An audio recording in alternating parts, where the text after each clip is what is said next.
बरतानिया, Australia, Canada और पुर्तगाल के बाद फ्रांस और मोनाको ने भी फलस्तीन को बाज़ाबता रियासत तस्लीम कर लिया है। फलस्तीन को रियासत तस्लीम करने वाले ममालिक की तादाद 2 दिन में 144 से बढ़कर 150 हो गई है। फ्रांसीसी सदर इमानुएल मैक्रोन ने तस्दीक की है कि बेल्जियम और लक्समबर्ग समेत दीगर 5 ममालिक भी फलस्तीन को रियासत तस्लीम करेंगे।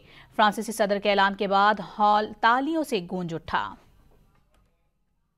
The time has come. This is why,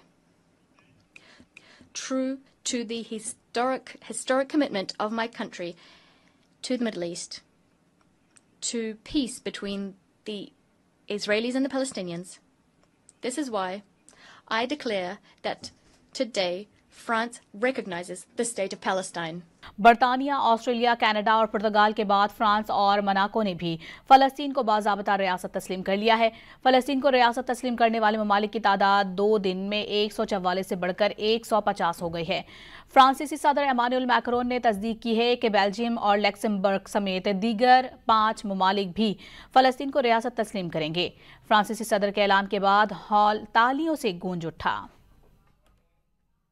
The time has come. This is why, true to the historic commitment of my country to the Middle East, to peace between the Israelis and the Palestinians, this is why I declare that today France recognizes the state of Palestine.